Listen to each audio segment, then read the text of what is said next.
shoes and out the door. 5, I'm alive. 6, 7, 8, feeling great. Hey everybody, welcome back to the Beyond Your Wildest Genes podcast. I'm your co-host today, Dr. Mike Akinfora, and today I have with me Dr. Glenn Livingston. Glenn, how are you? I'm very good, and I'm glad you're calling me Glenn. Let me read you Glenn's bio, and then we're going to get right into his new book. Glenn Livingston, Ph.D., is a veteran psychologist and was the longtime CEO of a multimillion-dollar consulting firm which has serviced several Fortune 500 clients in the food industry. You may have seen his or his company's previous work, theories, and research in major periodicals like the New York Times, the LA Times, the Chicago Sun-Times, the Indiana Star-Ledger, and the New York Times and American Demographics. You may also have heard him on ABC, WGN, and or CBS Radio or UPN TV. Disillusioned by what traditional psychology had to offer overweight and or food-obsessed individuals, Dr. Livingston spent several decades researching the nature of binging and overeating via work with his own patients and a self-funded research program with over 40,000 participants. Most important, however, was his own personal journey out of obesity and food prison to a normal, healthy weight and a much more lighthearted relationship with food. Glenn, welcome to the show. Well, thank you so much, Michael. I've been looking forward to this all week. Wonderful. You and I both, as a former very, very, very heavy guy and a healthy weight now, I understand exactly what your book, Never Binge Again, Stop Overeating and Binge Eating and Reprogram Yourself to Think Like a Permanently Thin Person on the Food Plan of Your Choice. I understand this uniquely. Well, you and me both then, right? Absolutely. So Yeah. Tell people, Glenn, about your journey, because we love a good backstory. Okay. Well, the most unique thing about my background is I'm not just a psychologist. I'm a formerly obese person, but I'm also from a family of 17 psychologists and psychotherapists and counselors and social workers, and I often joke you really don't want to come to my family reunion. And that becomes important to put my story in context later, because sometimes when you have a hammer, everything looks like a nail, and I really tried to solve my problem psychologically. But the problem I had today would have been diagnosed as exercise bulimia, which means that I couldn't put my finger down my throat. I just couldn't do it. But I figured out that since I'm 6'4" and reasonably muscular, if I worked out for 2.5, 3 hours a day most days, I could eat whatever I wanted to. And I was no stranger to 6,500, 7,500 calories a day, eating, 2 whole pizzas or, 2 boxes of Dunkin' Munchkins or 5 bars of chocolate, lattes, you name it, and I put it in my mouth, along with all the crazy food behaviors like, putting it in the garbage so that I wouldn't have any more and then going back to the garbage to take it out, or eating off the floor, or stealing all of my roommate's food and, not telling him that his mom sent him a care package. I mean, I live to eat is what it basically came down to.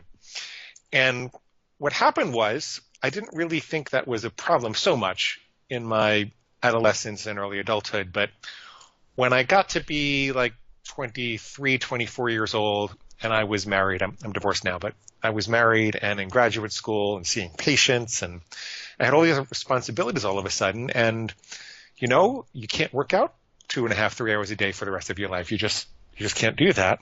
And your metabolism slows down, and I started to get fat. And I got fatter and fatter and fatter. And I find that I just couldn't get rid of the food obsession.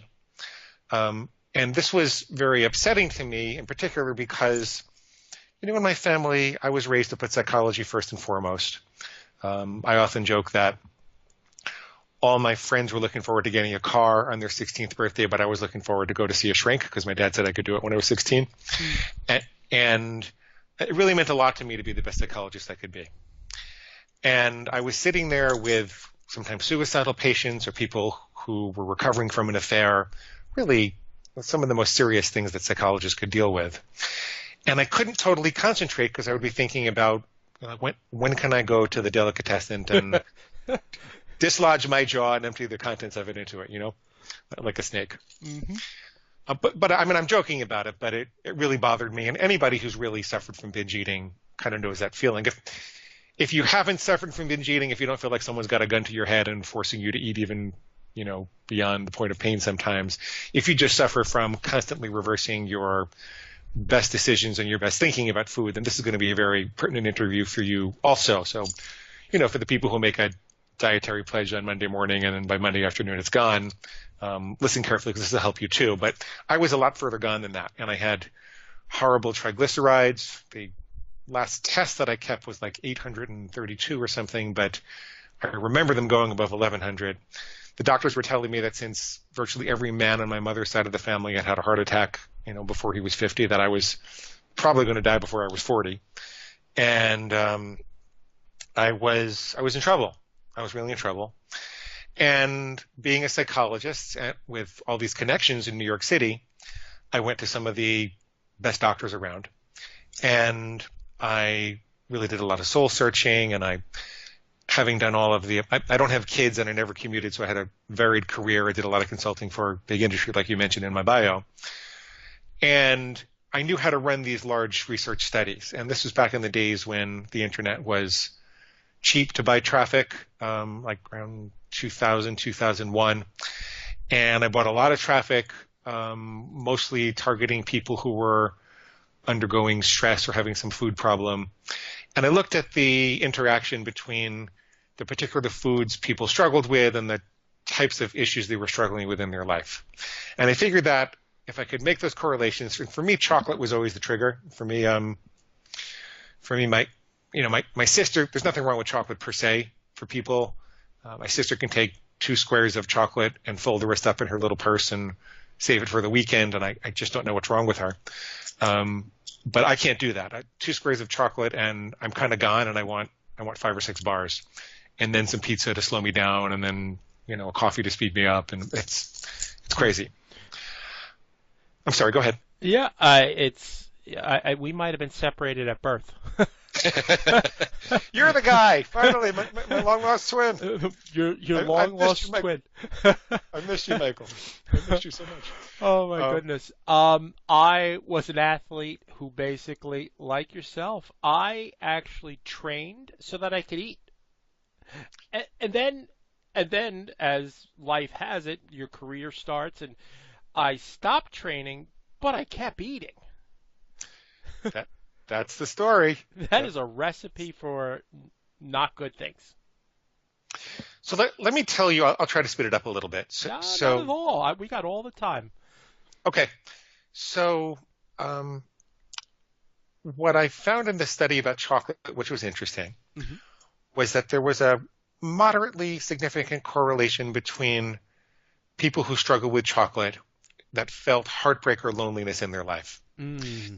And, as you can imagine, I'm divorced now, and my marriage was a little troubled. So I was feeling some heartbreak and loneliness. And I went back and talked to my mom about my upbringing, and I found out something really interesting, which was that when I was a toddler, my dad was a captain in the Army at Walter Reed Army Hospital. And he worked with post-traumatic stress victims from Vietnam, but that's another story. And my mother was terrified that he was going to go to Vietnam. At the same time, my grandfather had disappeared for a while, which put her in a very serious depression. And, she was a first-time mother, overwhelmed with all these things. And so the long and the short of it is, I love my mom very much now after all we've been through. But at that time, she couldn't give me what I needed. So I would come running to her crying or needing a hug or something, and she would say, Glenn, there's a bottle of chocolate syrup in the refrigerator on the floor. Go get your Bosco. And I would literally run and go suck on that bottle of chocolate syrup. It's a picture of a 2-year-old. I'm kind of dating myself talking about Bosco because that brand isn't around anymore. Do you remember it? Oh, I remember Bosco. It was my friend. Oh, yeah, we could have had a party. we could have had a Loved Bosco. Bosco rocked. It definitely did. So, but here's the thing. you would think that based on the theory of emotional eating, you would think that by understanding and having that insight, then I could go and find love and fix the loneliness in my life, and then I wouldn't have the urge for chocolate. But it turned out that when I started to work on doing that, that's no easy task, by the way. I mean, no easy task. That's no easy task. And there was this little voice in my head that took advantage of that, and it said, you know what, Glenn? You're right. Your mama and your papa, they didn't love you enough, and until you figure out how to fix all that loneliness and find the love of your life, you're just going to have to keep on binge eating on chocolate. Yippee! Let's go do it. And I actually, in some ways, was eating worse. Mm-hmm. Now, it was still worth looking at that connection. I always say that food is a window to the soul, and it's really worth examining your background for soulful reasons, not for the purpose of fixing the food problem, but just for soulful reasons, because I have a better relationship with my mom. I think I've got a much better chance of finding love at this point. I feel more whole inside from having worked on that and figured that out. But it didn't stop the binge eating. And what stopped the binge eating, I'd gone to Overeaters Anonymous. That helped me for a little bit, and then it kind of made it worse. What really stopped the binge eating, I researched some alternative addiction treatments, and I ran across a guy named Jack Trimpey who wrote a book called Rational Recovery, and he works largely with the black and white addictions. So I'm talking about drugs, alcohol, cigarettes, things that you can quit in your life. There's no nutritional need for alcohol, drugs, or cigarettes in your life. You can just stop. But as they say in the 12-step programs, if you want to eat well with food, you still have to take the lion out of the cage 3 times a day and walk it around the block. And what Jack said, and I'm paraphrasing, was that the problem in our culture is really that we're all trying to love ourselves thin. We're all like really sympathizing with this addict inside of us. And that doesn't work because the brain, and I'm simplifying this for illustration, and a neurologist will take me to task. Maybe you'll take me to task. But basically there are 3 parts of our evolutionary history in the brain. There's the lizard brain, which was the first to evolve. Mm-hmm. And when the lizard brain sees something in the environment, it says, do I eat it? Do I mate with it? Or do I kill it? Yep. Eat it, mate with it, or very primitive. And please interrupt me if you want to add anything to this. Not at all. Our preamble, folks, was Glenn promised that he would not be a potty mouth, and I told him he could go right ahead. And when you brought this up, I just thought of other things. Go right ahead. I'm sorry. Okay. Just a note to the editor, I lost Michael on my side for a second while he was saying that, but now I hear him again. Perfect. Okay, so the lizard brain looks at something and says, eat, mate, or kill. And it's really the lizard brain that is responsible for addiction, because let me tell you about the rest of the brain and then you'll understand why. The mammalian brain evolved later. It's to include the limbic system and the sense of emotion. And really, by and large, the mammalian brain's function is to temper the lizard brain for considerations of tribe. As mammals evolved, we came to realize that we did better together than we did apart. And so now before the lizard brain eats, mates, or kills something, the mammalian says, wait a minute, well, what about those other guys over there? And then there's the logical brain, or the neocortex, which is where which has the capacity to delay gratification for all of the above, or more technically all of the below. And that's where what we think of as more uniquely human is. That's where our plans and aspirations lie. That's where our goals and dreams are.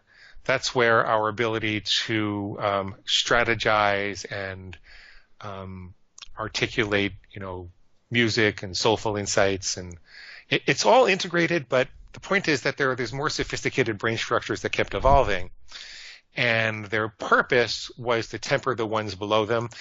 And that's critical that you understand, because in our culture we have this notion of being powerless over the addiction, but it's not really true. The seat of the addiction is in the lizard brain.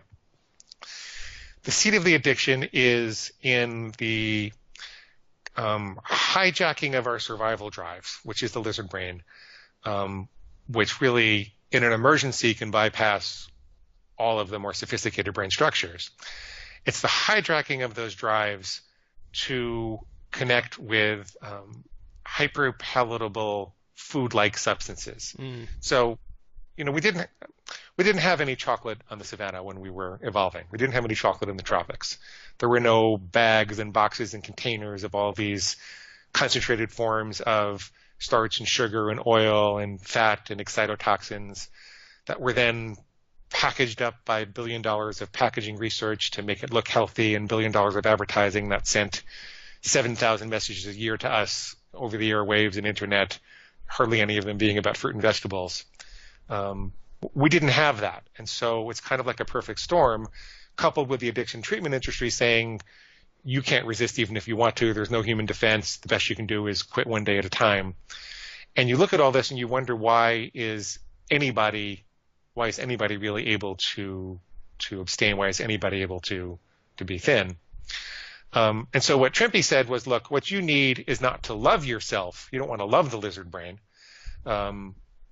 At the moment of impulse, what you want to do is think of this thing as a sociopath. Think of this thing as the part of you that doesn't care about the tribe, doesn't care about love, doesn't care about your long-term goals.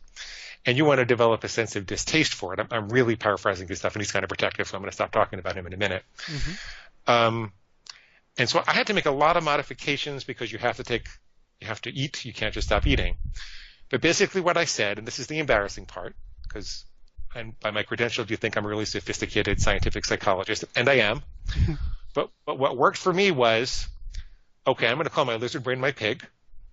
I'm going to make a rule that says, for example, I will never eat chocolate again. Now, like I said before, you can say I'll never eat chocolate on weekdays, or I'll never eat chocolate, outside of a social event. You don't have to give it up. You don't have to make a rule at all. But just for illustration, I made one rule that said I will never eat chocolate again. Therefore, chocolate is pig slop, and I don't eat pig slop, and I don't listen to farm animals tell me what to do. And as ridiculous as that sounds, as crude and psychotic as it sounds for someone of my stature to do that, that's what worked for me. Not immediately. There are a lot of more modifications I had to make, and I always want to jump in here for a second and let people know I'm a vegan. I care about real pigs in the world. I don't want people to be mean to real pigs. They really need our help. They're being mistreated. This is a mental construct, and it works because most people don't like to think of themselves eating pig slop. And what happens is, at the moment of impulse, when you're standing at the Starbucks counter and there's a big hairy chocolate bar waiting for you as you're looking to pay for your latte, and you hear this voice in your head that says, Glenn, chocolate comes from a cocoa bean, and a cocoa bean grows on a plant, and so therefore chocolate is a vegetable. You know that voice is pig squeal. And since you don't listen to farm animals tell you what to do and you don't eat from a pig trough, you have this momentary jolt of disgust, and it gives you this extra little bit of time, even a few microseconds, to say, whoa, let me wake up here and remember what my plans are, remember what my goals are, remember what my dreams are, remember what's important to me. And that's how you make the right decision. So I will pause there because I know that's a little bit to digest, and let you ask questions or tell me where you want to go next with this. But sure, that's what worked for me. That's with a whole bunch of tweaking and modifications of the kind of rules you can make, and I work with a lot of clients about it. That's what works for them. So I'll shut up now. I get very excited about this stuff. I love it as well. So, all right, let me ask you a question. Let's talk about the pig, and you talk about mental construct. Do you think where does the emotion tie into it? Is it the construct that you're making a contract with yourself? Why is that successful? Well, if you were to analyze any binge and go back to the first bite, a lot of people will say that they were unconscious, they didn't really know what they were doing. Then I'll ask them, where did you buy the food? And they'll say, well, there was a lady at the 7-Eleven, and she was a little bit cute, and I was a little embarrassed, so I didn't really look at her, and I gave her these 2 apple pies and I paid for it, and that was really the beginning of the end for me that day. And I'll say, well, what flavor were the apple pies? And they'll go, well, obviously they were apple. And I say, what brand were they? Oh, they were Hostess. And not to particularly attack Hostess, and just talking about people. Mm-hmm. People know the details as if there were a video camera running, so they really weren't unconscious. And then I'll say, do you remember when you opened the package? And most people will say, yes, I did. Well, where were you? I was sitting in my car and right by the gas pump. And do you remember raising the apple pie and putting it in your mouth? Yes, I did. What was going through your mind at that time? There was no pig slop in your mouth before that. And most people will find that there was this voice that made it okay for some reason. Sometimes that voice is as simple as saying, F it. Sometimes that voice is, well, I did enough exercise this morning so I could afford this, or I deserve it, or everybody else does it, or come on, I had such a busy day, I'm taking care of everybody else, I need a little something for myself. But the point is that there's a mediating voice between impulse and action. And so when you're working on the emotions, yes, you are, to a certain extent, looking at some of the driver of the impulse. But we're all capable of feeling any intensity of emotion without having that first bite of apple pie, just as an illustration. We're all capable of doing that. And what I really found was that you can go around forever trying to figure out why you do it, or you can just stop. Mm-hmm. The other piece about emotional eating that most people don't understand is that we're not just eating to numb out. We're not just eating for comfort. Everybody says, I need comfort food. And it is true, as Doug Graham and his wife say, that when you overeat, when you put the wrong foods into your body, you're interfering with the nervous system's ability to conduct emotions. So there is a little bit of an analgesic effect. But that omits the fact that what you're really doing is eating to get high with food. And there's a series of studies, maybe you know the exact dates, I don't really know them, Michael, but it's late 50s, early 60s, where researchers, these were animal studies which wouldn't be ethical today and maybe were not ethical at the time, but they were done. And what they did is they implanted electrodes in the rats' pleasure centers, and they wired those electrodes to a lever that the rats could use to self-stimulate. So basically they short-circuited the natural mechanisms by which rats would get pleasure. And they said, here's a button, just press it and you're going to feel ecstatic pleasure. And what they found first was that the rats would press the button thousands of times a day, sometimes hundreds of times an hour. That's all they wanted to do. And then they wanted to see, well, what would the rats do to, what would they give up? How important was the button to them? And it turns out pregnant rats will abandon their nursing pups. So the instinct of motherhood was short-circuited. Starving rats will keep pressing the button as opposed to eating. Incredibly thirsty rats will keep pressing the button as opposed to drinking.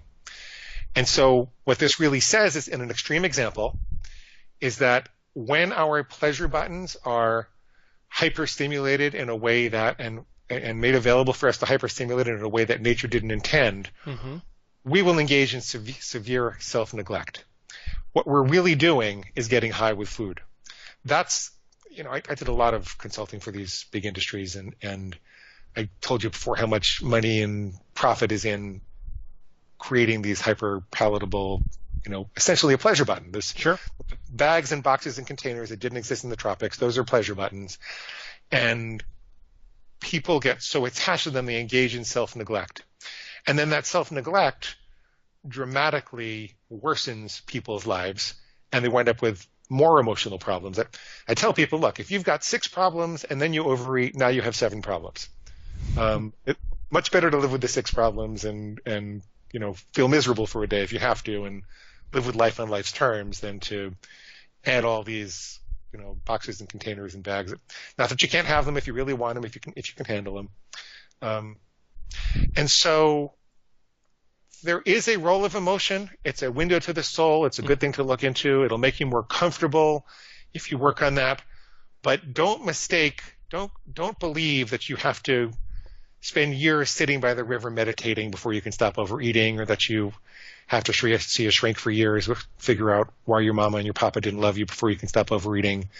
Stop overeating using, for most people, I find I can make this work, stop overeating using this kind of technique, and then talk to a shrink, and then, go sit by the water and look at how much clearer your mind is going to be and how much more progress you're going to make in those emotional difficulties, and stop getting high with food.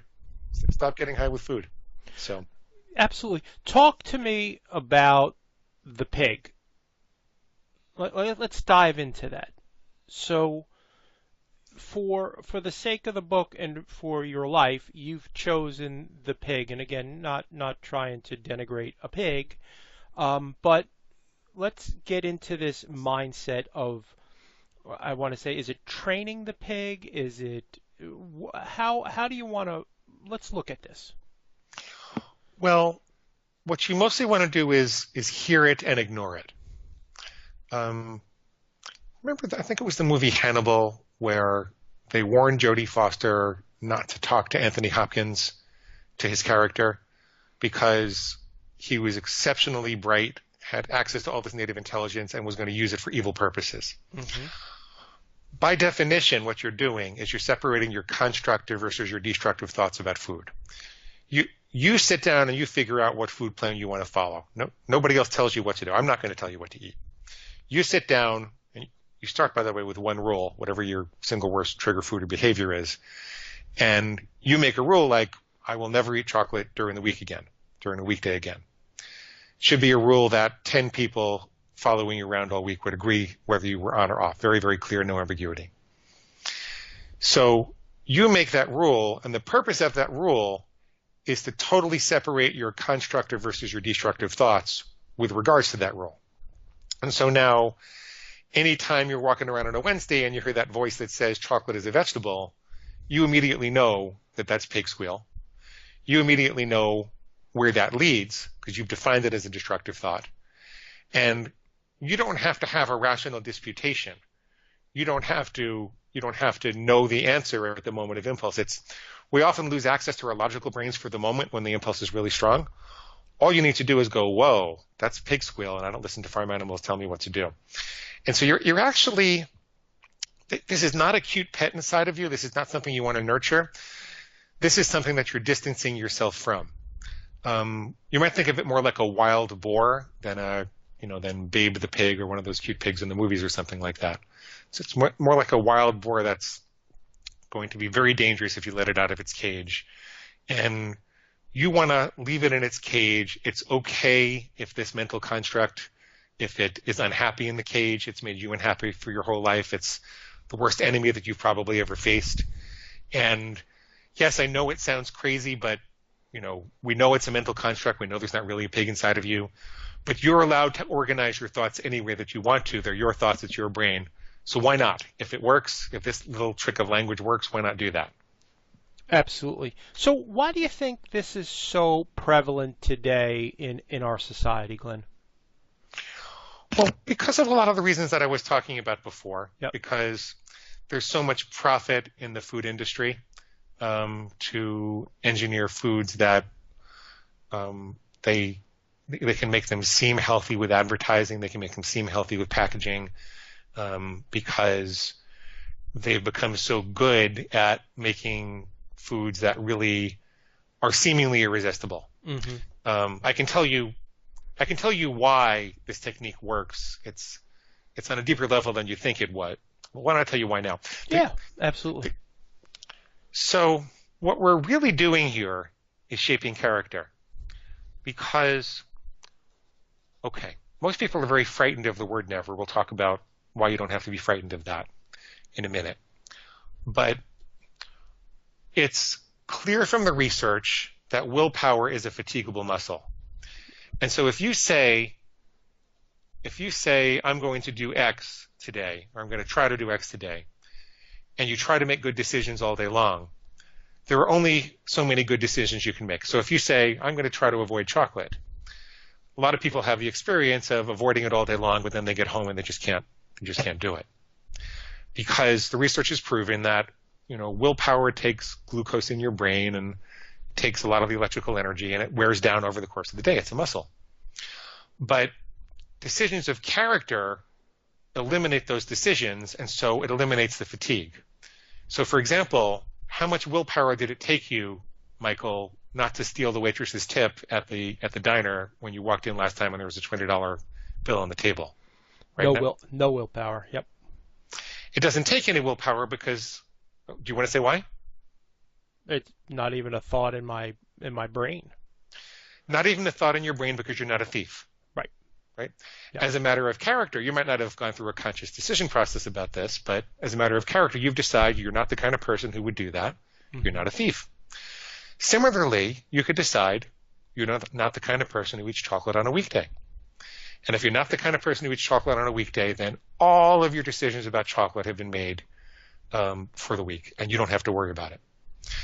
And so a lot of people will say, well, I could never avoid chocolate all week. And I say that's probably true, but you could be the kind of person who never eats chocolate during the week. And that little shift of language really triggers a light. Glenn, say that again, because I don't want people to miss that. Well, if you were thinking about giving up chocolate on weekdays, mm-hmm. your pig would start screaming and saying, oh my God, you're going to be too deprived. That's impossible. Life is going to be miserable. You could never do that. And so people will tell me, I don't think I could ever give up chocolate during the week, or I couldn't give it up at all. And I'll say that might be true, but you could become the kind of person who doesn't eat chocolate during the week. And that shift of language from a day-to-day painful, energy-draining, willpower-sucking decision to a matter of character makes all the difference in the world. Character trumps willpower. Character trumps willpower every day, all day. Absolutely. Yep. Absolutely. I love that. So is ending overeating hard? Is it complicated? It doesn't have to be hard. It doesn't have to be complicated at all. I like to tell people that all you really need to do to never binge again is never binge again. You don't have to smack yourself over the head with a spatula or do penance or do any of that. It does, as a practical matter, take people a little bit of time because it takes a little time to get over your fear of these rules, because our culture tells you progress, not perfection, just have guidelines. And guidelines aren't character statements, by the way. They're things that require decisions all day long. So it takes a little while to shift your paradigm. It takes a little while to learn the game of how to purge all the doubt and insecurity from your mind and assign it to your pig. I tell people, by the way, to think of an archer and an archer aiming at the bullseye, and you need to know exactly where the bullseye is. It's not, well, I kind of sort of avoid chocolate, because then you couldn't really see the bullseye and you'd be aiming in or around the area. It's, I never eat chocolate during the week and I never will again. Now, if that archer were to miss the bullseye, that archer wouldn't, an archer worth his salt, wouldn't, smack himself in the head and say, I'm worthless and I'm a compulsive bullseye misser and I'm never going to be any good and I'm going to shoot the rest of the arrows just in the air. He would get up and aim at the bullseye again. And when they're aiming at the bullseye, they need a mechanism to purge their mind of all the doubt and insecurity. That's the psychology of winning. And if they keep getting up and re-aiming at the bullseye with 100% commitment to the bullseye, every cell in their body, every ounce of their soul is committed to that bullseye, then they have to get better. And I give people an analogy of a commitment that they wouldn't accept. So when you're getting married, would you accept this marital vow from your spouse? Honey, I'm about 90% certain that I'm never going to sleep with anybody else again, but there sure are a lot of attractive people out there, and I'm just being honest. You want me to be honest, right? Yeah, that's not so hot. That's not really romantic. No.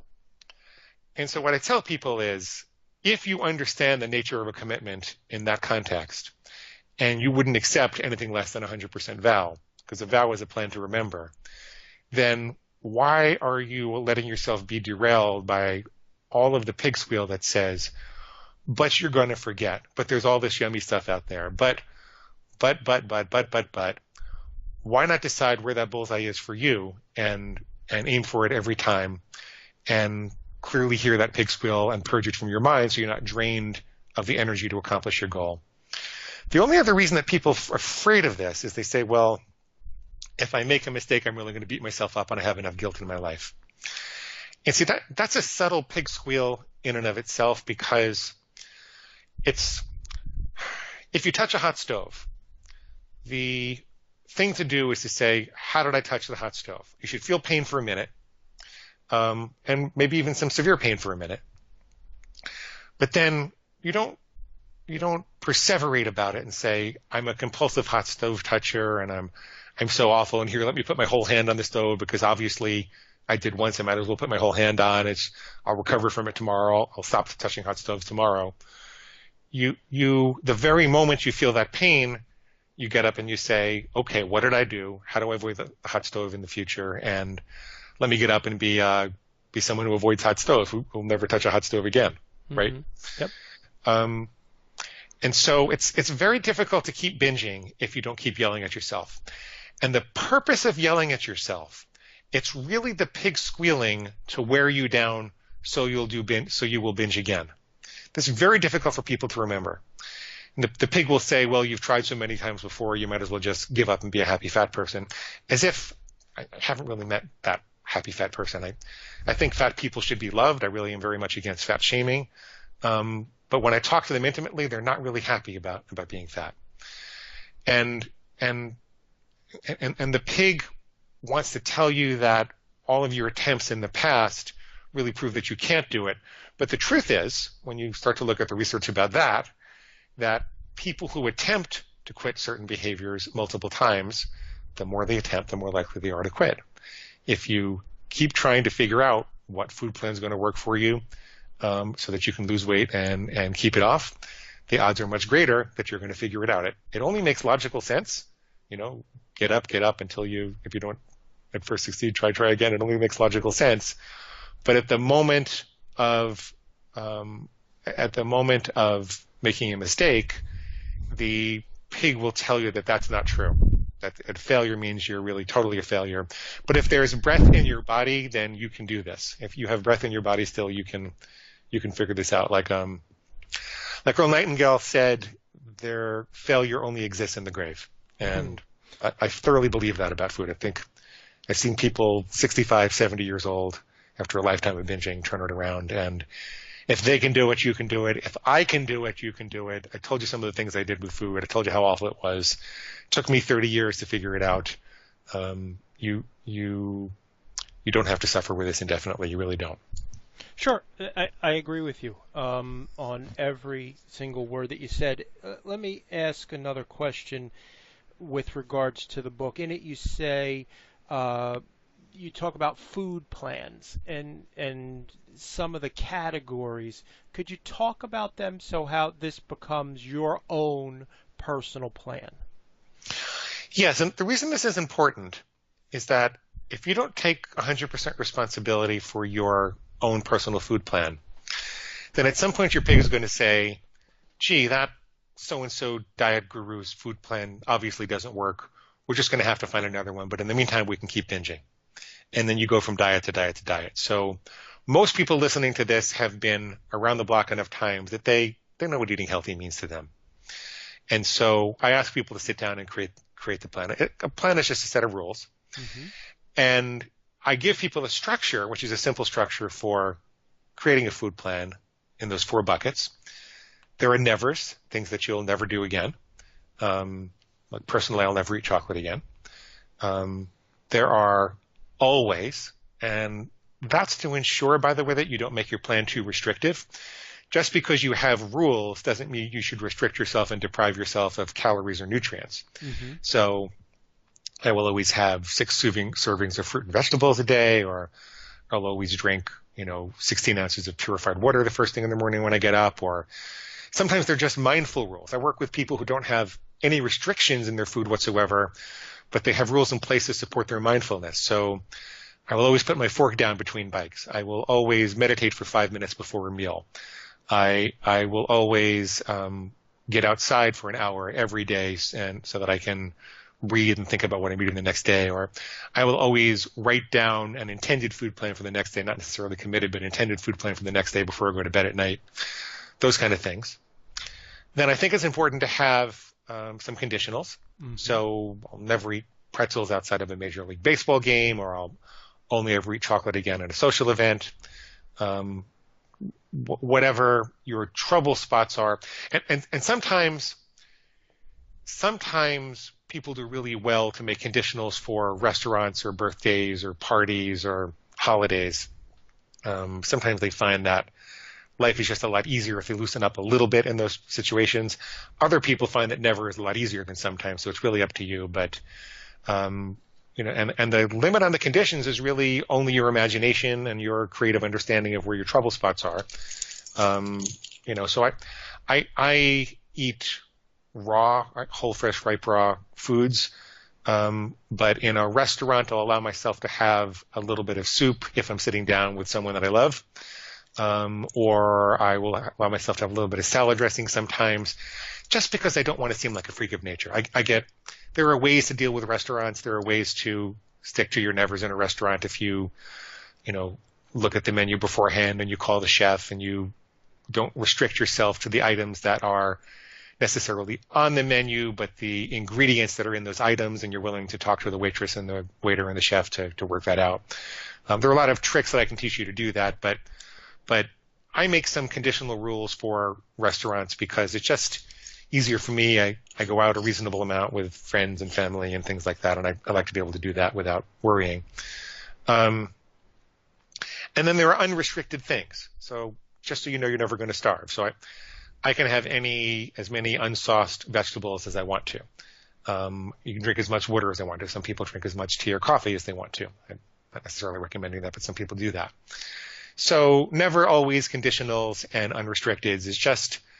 It's a nice way to think of how you might want to structure a food plan. And, that's a lot of what I do when I coach people, as I kind of help them figure out those rules and how to finesse them so that it really works for them long term. That's where there's real art to this, where it takes a little while to customize it. That's brilliant. I got to tell you, and this, you offer that as for the readers bonus as well. You have that on neverbingeagain.com, correct?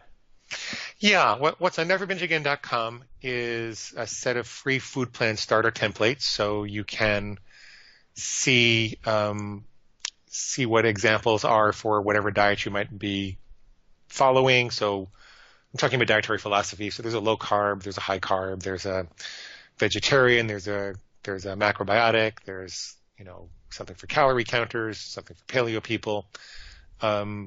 Just kind of gives you an example of where you might want to start. I call them starter templates because I don't want to be your guru. I want you to figure this out for yourself. The other thing that you'll get when you sign up for that are these recorded sessions that I did. We're talking a lot about this in theory, and I'm talking very fast, and we're joking around a lot, but the theory sounds a little bit harsh. A lot of people feel like, oh my God, I'm going to be calling myself a pig and I'm not going to be compassionate. It's going to degrade my self-esteem. It's really anything but. And if you listen to the way this is implemented and you hear me work with people and get them through their realizations, then you're going to be much less frightened of this. So that's all at neverbingeagain.com, and just sign up for the free reader bonuses. You'll also get a free electronic copy of the book for Nook or Kindle or PDF when you do that. So that's neverbingeagain.com. Thank you for mentioning that, Michael. Oh, it was my pleasure. That was brilliant. Folks, I can't emphasize the importance of you taking the time to engage your prefrontal cortex, your brain, and when you write down these rules, that's the magic of this. They are your rules. They're not Glenn's rules. They're not Mike's rules, Wanda Lee or Noah's rules. They're your rules to follow. And I think that's where the magic is in what you've done here with Never Binge Again. Well, thank you so much. That's true. One last thing I would leave people with is absolutely. That it sounds like a paradox, but you can and most likely will change your food plan. So really, you're talking to the pig the same way you talk to a little child. You say, hey, little Johnny, you can never, ever, ever, ever, ever, ever cross the street again without holding my hand. Never, ever, ever, ever. And you have to talk to a 2-year-old like that. Even though you know when that 2-year-old is more mature, you're going to teach them to look both ways and cross themselves. It's kind of the same with your food plan. From the pig's perspective, they can this is how it is, this is how it's going to be. They are the inferior animal, you are the superior animal. You're the boss. It's like this because you said so, and it's for their own good. It's for your own good. And that's the level at which the lizard brain operates. But it would be silly if you read something new nutritionally that changed your mind about food, or if you were experimenting with a food plan that you kept making mistakes on because you were being overly restrictive during the day in some way, or you met a new partner and they really needed to have you go out with them to this restaurant once. There are all kinds of reasons in life that we evolve our food plans. So you have to be able to evolve them, but you still commit to them 100% the same way that the archer commits to every shot looking at the bullseye. I love Hope that. that helped. Yeah, I love that. That nailed it. Tell people where they can learn more, where they can find you in the world, Glenn. Well, we already did. Just go to neverbingeagain.com and sign up for the free reader bonuses. That's what I would recommend the most, and you'll get the free copy of the book. There is also a paperback and an Audible version. Those do cost money, but you can have the electronic version. At least as long as Amazon lets us do it, you can have the electronic version available for free. That's the Kindle or the Nook, or if you're outside the United States, we'll get you a PDF. And the free coaching sessions, that's all at neverbingeagain.com. There's also a contact button on that website if you need to get to me directly. That still does go to me, where we hover around the #1 downloaded free book for weight loss, like between #1 and #3. And so we've got several 100,000 downloads at this point. And very soon I'm going to have some people around me and some protection. So this is the time to come do it. Or if you want to work with us in coaching, this is the time to do it. Beautiful. Yeah, so I love it. Thank you, Michael, so much. Glenn, thank you so much for being on the show. I really appreciate you taking the time to share with our tribe. It means a lot to me, and it means a lot to folks that we can reach them on a regular basis. Folks, if you like what you heard, please go to iTunes and like the program, leave a review. We really appreciate that. It helps us to help you so that more people can find us. That's all I got for today, folks. Have a great day. Ciao. Thanks, Michael. All right. That's a wrap, Glenn. Okay. That was great. Thank you so much. You know, it's going out to the general public. I'm sure there are some doctors on here, but I thought your topic was brilliant. I loved it. The interview was great. I do try to add sometimes. This is an important topic, and sometimes the story is just as important as the information. So we threw a little funny in there once in a while, but I loved it.